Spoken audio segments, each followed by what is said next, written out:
সকালবেলা বৃষ্টি শুরু হয়ে গেল। 7টা বাজে। কই রে, জলদি জলদি বেটা। বৃষ্টির মধ্যে তো একদমই যেতে ইচ্ছা করে না।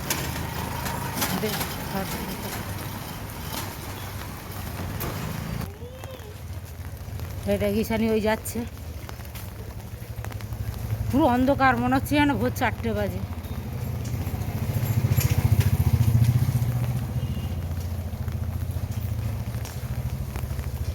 সব এখন পোস্টারের আলো জ্বলছে। আর আমাদের এই গলিটার ভিতরে যেহেতু গাড়ি ঢোকে না, বৃষ্টি হলে এত ক্যাচরা ভালোই লাগে না, সেই মেন রোডে যেতে হবে। কতক্ষণ দাঁড়িয়ে থাকার পর একটা গাড়ি পেলাম। আর এই বৃষ্টির দিনে কতক্ষণ দাঁড়িয়ে থাকা যায়, একেই তো ঠান্ডা, আর তারপর একটা কোনো গাড়ি নেই, আর বৃষ্টিও হচ্ছে। এই বৃষ্টির জন্যই গাড়িটা আজকে পেলাম না, নাহলে অন্য দিন গাড়ি পেয়ে যাই।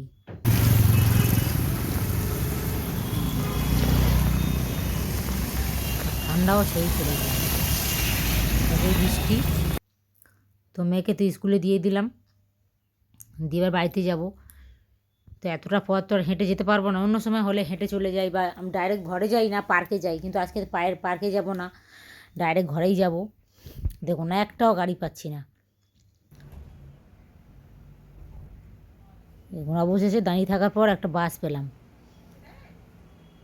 বাসে উঠে পড়লাম। যেহেতু অন্য অন্য গাড়ি পাচ্ছিলাম না, তা কী করবো, বাধ্য হয়ে বাসে উঠে পড়লাম। আর একটা কথা কী বলুন তো, এই বাসে ওটা কিন্তু আমাদের মহিলাদের জন্য একটা দিক থেকে খুব সুবিধা, কোনো পয়সা লাগে না। কেজরিওয়াল এখানে দিল্লিতে মহিলাদের পুরো ফ্রি, কোনো পয়সা লাগবে না, যেখানে ইচ্ছে চলে যাও, নিউ দিল্লি চলে যেতে পারো, যে কোনো জায়গায় বাসে পুরো ফ্রি। এটা কিন্তু আমাদের প্রচণ্ড পরিমাণে হেল্প করে, কাছে টাকা না থাকলেও কোনো অসুবিধা নেই। এখন বাজে 9টা, তো স্কুলে দিয়ে দিয়েছি, দিয়ে এবারে যাবো ঘরে, কাজ সেরে নেবো। কেউ বলবে 9টা বাজে, মনে হচ্ছে যেন ভোর 5টা বাজে, এত অন্ধকার।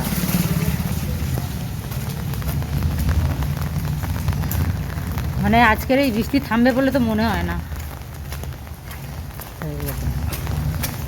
রাস্তায় কতটা করে জল জমেছে দেখুন।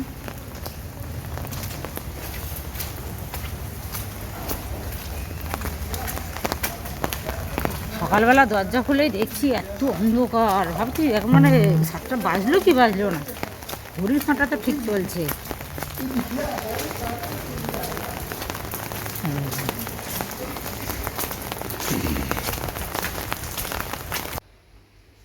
আজকের আমার দুপুরের রান্নাটা তো কমপ্লিট। এখানে করেছি একটু শাক ভাজা করেছি, আর এদিকে তো আমার ভাতও হয়ে গেছে, কারণ তাড়াতাড়ি করে করছি রান্নাটা। আজ বৃষ্টি হচ্ছে, মেয়েকে যেহেতু আনতে যাব। এইখানে করেছি একটা মাছের চচ্চড়ি, এইদিকে করেছি ছোট মাছ দিয়ে ফুলকপি শিম দিয়ে হালকা ঝোল। যেহেতু আজকে বাজারে যাইনি, কালকে যা মাছ ছিল সবজি ছিল সেটাই করেছি। প্রচণ্ড বৃষ্টি হচ্ছে, এখন যাব তাড়াতাড়ি করে মেয়েকে নিয়ে আসতে। এখন বাজে 3টে, এই দেখুন গাই সেই বৃষ্টি। সকালবেলা মেয়েকে দিতে এসেছিলাম 7টার সময়, তখনও এত বৃষ্টি, এখনও সেই বৃষ্টি। বৃষ্টি একটুও কমেনি, মনে হচ্ছে সারা রাত বৃষ্টি হবে। এতই ঠান্ডা, আর বৃষ্টি হচ্ছে, আরও তো প্রচণ্ড ঠান্ডা পড়বে।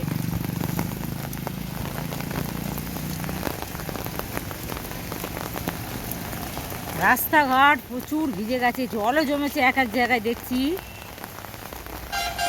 আজকে ভাবছিলাম স্কুলে না পাঠালেই ভালো হতো, যেহেতু মানডে এক্সাম আছে, তাই জন্য আজকে পাঠাতে হলো। তো ভাবছি কখন বাচ্চাকে নেবো আর বাড়িতে যাব, গিয়ে চিরা কম্বলের ভিতরে ঢুকে যাব। এত ঠান্ডা, প্রচুর ঠান্ডা লাগছে গাইস। আর বৃষ্টি আজকের কমবে বলে তো মনেই হচ্ছে না, এত বৃষ্টি হচ্ছে। এই দেখুন বৃষ্টির অবস্থাটা দেখুন।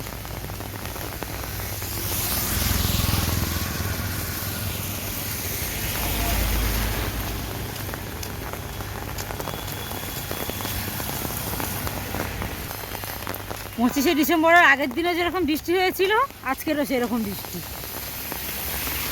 মানে ডিসেম্বরের লাস্ট আর বৃষ্টি, ঠান্ডা সেই রকম পড়বে। মেয়েকে নিয়ে নিয়েছি, এবারে যাব সিধা ঘরে। আমারই এত ঠান্ডা লাগছে আর ও বলছে ওর নাকি গরম হচ্ছে। বাবা রে, এই দেখুন জ্যাকেট পরে দিয়েছি, জ্যাকেটও খুলে দিয়েছি। তো যাবো এখন ডাইরেক্ট ঘরে। তো অবশেষে একটা গাড়ি পেলাম, চিন্তা হচ্ছিল যে গাড়ি পাবো কি পাবো না, তো ফাইনালি পেয়ে গেলাম। সো গাইজ, ভিডিওটা এখানে শেষ করছি। ভালো লাগলে একটা লাইক করে দেবেন, আর কেমন লাগলো ভিডিওটা প্লিজ কমেন্টে জানাবেন। ততক্ষণের জন্য সুস্থ থাকুন, ভালো থাকুন। দেখা হচ্ছে নেক্সট একটা ভিডিওতে। আমাদের এখানে তো প্রচণ্ড ঠান্ডা গাইজ, আপনাদের ওখানে কেমন ঠান্ডা কমেন্টে জানাবেন।